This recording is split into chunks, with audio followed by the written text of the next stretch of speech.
नमस्कार, वैष्णवीज रेसिपीमध्ये तुम्हा सर्वांचं पुन्हा एकदा स्वागत करते। आज आपण नाताळविषयी चॉकलेट प्लम केक बनविणार आहोत। छान जाळीदार मॉइस्ट केक झालेला आहे। यामध्ये वापरल्या जाणाऱ्या वेगवेगळ्या प्रकारचे खास जिन्नस आणि संत्र्याचा रस यामुळे जिभेवर एक वेगळी चव देऊन जाते। या केकमध्ये वापरल्या जाणाऱ्या विविध जिन्नस पदार्थांमुळेच हा केक चवीला अतिशय सुंदर आणि खास होतो। तर यंदाच्या क्रिसमसला बाहेरून प्लम केक विकत आणण्यापेक्षा अगदी बेकरीसारखा स्पॉन्जी मॉइस्ट प्लम केक अगदी झटपट घरच्या घरीच बनवूया। तर रेसिपी सुरू करण्या अगोदर वैष्णवीज रेसिपी चॅनलवर तुम्ही नवीन असाल तर चॅनलला नक्कीच सबस्क्राईब करा, तसेच बाजूची बेल आयकॉन देखील क्लिक करा, म्हणजे माझ्या नवीन व्हिडिओच्या नोटिफिकेशन तुम्हाला लगेच मिळतील। तर हा प्लम केक बनवण्यासाठी आपल्याला संत्र्याचा रस लागणार आहे। तर मी इथे एक संत्र घेतलेला आहे, त्याला 2 भागात असं कट करून घेतलेला आहे। आता एका बाउलवर चाळण ठेवली आहे, त्यावर हा संत्र्याचा रस आपण पिळून घेऊया। अगदी सहज हा संत्र्याचा रस निघल्या जातो, किंवा मग तुम्ही रेडीमेड ऑरेंज ज्यूस सुद्धा वापरू शकता। अशाही प्रकारे तुम्ही अगदी कमी वेळेत हा ऑरेंज ज्यूस तयार करून घेऊ शकता। अशा चाळणीवरच रस पिळून घेतला म्हणजे रस निथळून त्यातील सालं आणि बिया वरच राहतात। राहिलेल्या अर्ध्या ऑरेंजचा सुद्धा मी इथे रस काढून घेते आहे। तर ऑरेंज ज्यूस आपला इथे तयार आहे। यात आपण ड्रायफ्रूट्स टाकूया। इथे मी काळे मनुके घेतलेले आहे, कलरफुल टूटी फ्रुटी घेतलेली आहे, काही काजूचे काप घेतलेले आहे, तसेच बदामाचे सुद्धा काप करून घेतलेले आहे, आणि पिवळे मनुके सुद्धा मी इथे घेतलेले आहे। तर सगळे ड्रायफ्रूट्स मी इथे ऑरेंज ज्यूसमध्ये टाकून घेते आणि व्यवस्थित मिक्स करून घ्यायचं आहे। ऑरेंज ज्यूस आणि ड्रायफ्रूट्समुळे केक चवीला खूप छान होतो। सगळे ड्रायफ्रूट्स आपण ऑरेंज ज्यूसमध्ये तासभरासाठी भिजत घालूया। असं भिजत घातल्याने ड्रायफ्रूट्स छान नरम होतात। आता एका पॅनमध्ये अर्धी वाटी मी इथे साखर घेतलेली आहे। साखरीचा इथे आपल्याला छान कॅरमेल तयार करून घ्यायचा आहे। तर जरा सुद्धा पाणी न टाकता ही साखर आपल्याला वितळून घ्यायची आहे। गॅसची फ्लेम हाय करा आणि हाय फ्लेमवरच ही साखर आपण वितळून घेऊया। छान ब्राउनिश रंगावर होईपर्यंत साखर आपण वितळून घ्यायची आहे। तुम्ही बघू शकता मस्त असा ब्राऊन रंग आलेला आहे। आता यात आपल्याला थोडं थोडं पाणी टाकायचं आहे आणि ढवळत राहायचं। या स्टेजला तुम्ही गॅसची फ्लेम लो करायची किंवा गॅस ऑफ करू शकता।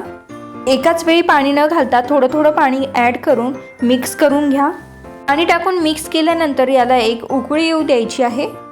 गॅसची फ्लेम हाय करायची आणि याला एक उकळी काढून घ्यायची। गॅस आता आपण बंद केला आहे। या कॅरमेलमुळे केकला छान रंग येतो। साईडला थंड होण्यास ठेवून देऊया।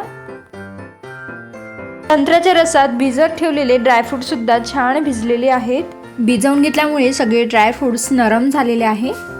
असं भिजवून घेतल्यामुळे ड्रायफ्रूट्सला ऑरेंज ज्यूसचा फ्लेवर येतो। आता यामध्ये अर्धी वाटी दूध घालूया। दूध आपल्याला नॉर्मल घालायचं आहे, थंड किंवा गरम घालू नका। तसेच पाव वाटी मी इथे तेल घेतलेलं आहे, तेलाऐवजी तुम्ही बटर सुद्धा वापरू शकता। मिक्स करून घेऊया। तेल किंवा बटर घातल्यामुळे केक छान स्पॉन्जी आणि मऊ होतो। सगळं इथे मिक्स करून घेतलं आहे। केक छान फ्लेवरफुल होण्यासाठी यामध्ये व्हॅनिला एसेन्स टाकूया। 1 चमचा व्हॅनिला एसेन्स मी इथे टाकलेला आहे। मिक्स करून घेऊया।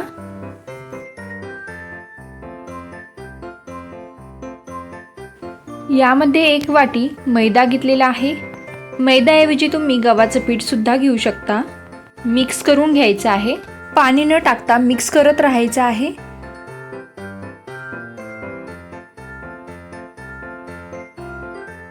मिक्स करून घेतल्यानंतर तयार करून घेतलेलं शुगर कॅरमेल आपण यामध्ये टाकायचं आहे। थोडं थोडं करून शुगरचं कॅरमेल यामध्ये टाकायचं आहे आणि मिक्स करून घेऊया। कॅरमेल टाकल्यानंतर बॅटरची कन्सिस्टन्सी एकदम परफेक्ट होते, पण तरी जर तुम्हाला बॅटर घट्ट वाटत असेल तर यामध्ये तुम्ही थोडं दूध टाकून मिक्स करून घ्या। गुठळ्या न राहता मिश्रण आपल्याला व्यवस्थित मिक्स करून घ्यायचं आहे। या मिश्रणामध्ये 1 चमचा कोको पावडर टाकूया आणि मिक्स करून घेऊया।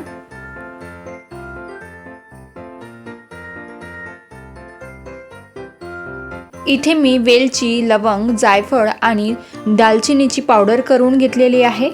ही पावडर आपल्याला या मिश्रणामध्ये टाकायची आहे। प्लम केक बनवताना ह्या मसाल्यांची पावडर तुम्ही नक्कीच वापरा। खायला अगदीच बेकरीसारखा लागतो. मिक्स करून घेतलेला आहे. आता यामध्ये अर्धा चमचा मी सुंठ पावडर म्हणजेच अद्रकची पावडर इथे घेतलेली आहे. अद्रकची पावडर मिश्रणामध्ये व्यवस्थित मिक्स करून घेऊया.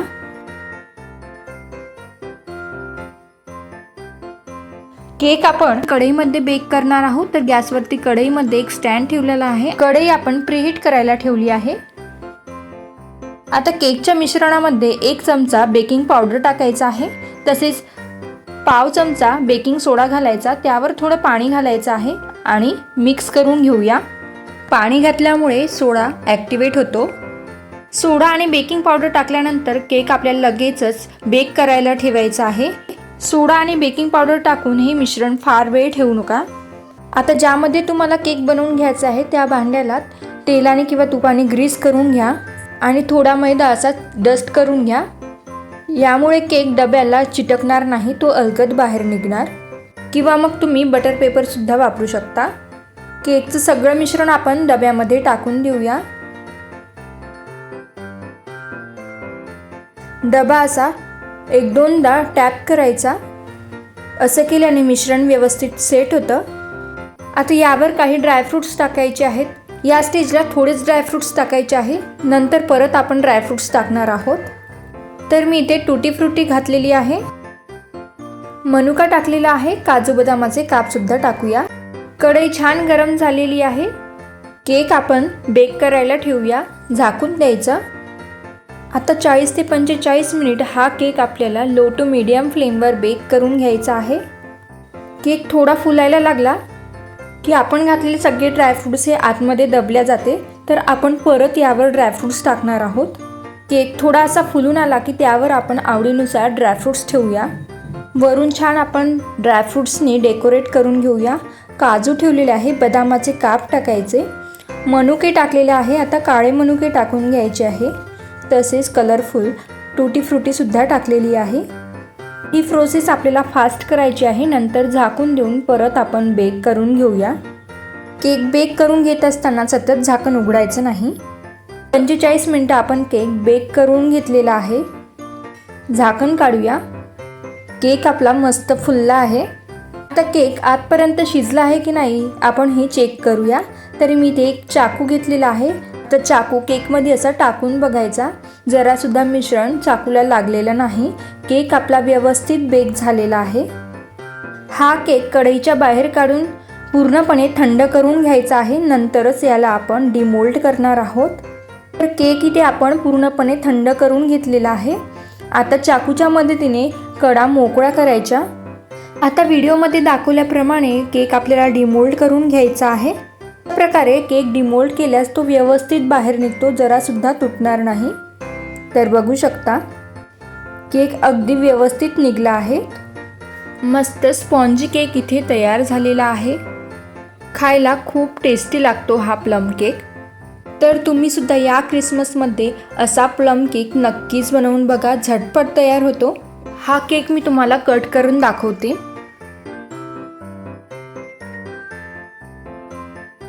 केक इथे तयार झालेला आहे. ड्रायफ्रुट्सनी भरभरून हा केक आहे. बघा मस्त आतपर्यंत आपले ड्रायफ्रुट्स आहेत. खाणाऱ्याला प्रत्येक घासामध्ये ड्रायफ्रुट्स लागणार आणि खायला देखील अगदी बेकरीसारखाच लागतो. तर रेसिपी आवडल्यास व्हिडिओला लाईक करा, जास्तीत जास्त शेअर करा आणि अशा छान अशा रेसिपीकरिता वैष्णवीज रेसिपीला जरूर सबस्क्राईब करा. पुन्हा भेटूया अशाच एका नवीन व्हिडिओसोबत. तोपर्यंत धन्यवाद.